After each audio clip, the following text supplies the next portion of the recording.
김진아의 정치노트, 오늘의 키워드는 8.15 통일 독트린입니다.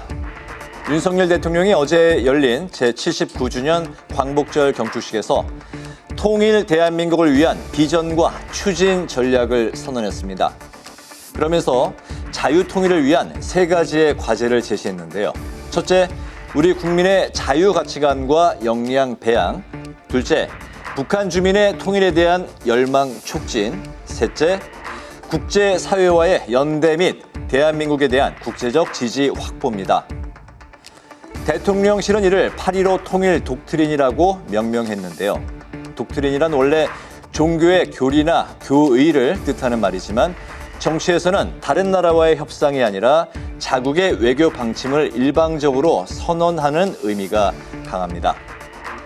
과거 미국 대통령들의 독트린이 그렇듯이 역사에서 보면 강대국 외교 노선의 기본 지침으로서 대내외에 천명될 경우를 말합니다. 그러니까 예컨대 최초의 독트린이 1823년에 멀로 독트린이었고 이후 닉슨 독트린, 부시 독트린, 오바마 독트린 등이 있었죠. 그렇다면 대통령실의 이야기를 직접 들어보실까요? 8.15 통일 독트린은 남북 당국 간의 자발적인 협상과 합의를 통해서 민족 통일을 이루겠다는 통일 방안입니다. 이제는 북한 정권의 선의만 바라볼 것이 아니라 우리가 선제적으로 실천하고 이끌어 나갈 행동 계획이 필요한 것입니다.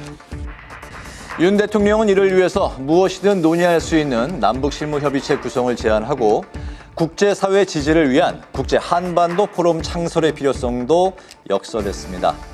이번 8.15 통일 독트린은 지난 2022년 광복절 경축사에서 밝힌 이른바 담대한 구상의 연장선이라고도 할 수가 있는데요. 담대한 구상이 핵미사일 개발 중단과 실질적인 비핵화를 전제로 다양한 경제협력 방안을 제시했다면 이번엔 자유를 앞세운 새 통일 담론을 제시한 겁니다. 그렇다면 윤 대통령의 이 같은 8.15 통일 독트린에 대한 정치권의 반응은 어땠을까요? 문제는 뭐냐면 더욱 구체적인 실행 계획입니다.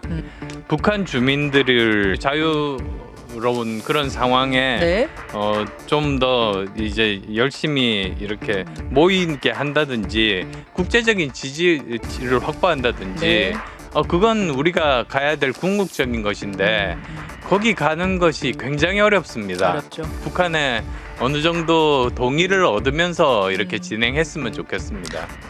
북한은 아마 대대적인 거부감을 표시하지 않을까.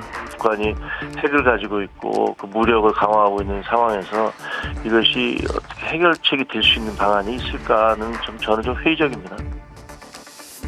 이렇듯 여당 내부에서도 실효성에 대한 의문을 나타내는 우려 섞인 입장이 나오기도 했는데요. 무엇보다 관건은 북한이 호응을 할 것이냐의 여부란 거죠. 하지만 이번 선언에서 북한 정권의 태도를 어떻게 변화시킬지 그리고 북한의 군사적 위협을 어떻게 관리할지에 대한 구체적이고 실효성 있는 전략은 사실상 없었습니다. 여당에서의 이 같은 우려에 더해 민주당은 최악의 광복절 경축사라고 비판했는데요. 직접 들어보시죠. 통일이 아니라 북한 해방선언이고 대화 제의가 아니라 싸우자는 선전포고로 들렸습니다.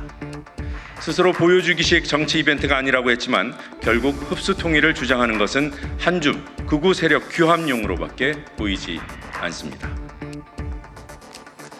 8.15 통일 독트린의 7대 추진 방안을 살펴보면 이처럼 대부분 국내 사상전과 대북 심리전, 국제 여론전이라 할 만한 내용들인데요.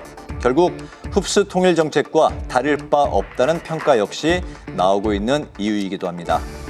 그렇다면 정부의 계획을 직접 들어볼까요? 8.15 통일 독트린은 대한민국 헌법 정신에 따른 자유, 평화, 번영의 통일 대한민국 달성 목표를 분명히 함으로써 한반도 구성원 모두가 자유를 누리게 된다는 통일의 지향점을 분명히 하였습니다. 정부로서는 대통령께서 제안하신 통일 독트린의 7대 추진 방안들을 중심으로 후속 조치 이행 계획을 마련해 나가겠습니다. 자유통일은 우리가 절대 포기할 수 없는 최대 과제인데요. 북한이 호응해 올 수 있는 실효적인 방안에 대한 깊은 고민과 함께 통일의 불씨를 다시금 되살릴 수 있는 시금석이 되기를 바라겠습니다. 지금까지 신동진의 정치 노트였습니다.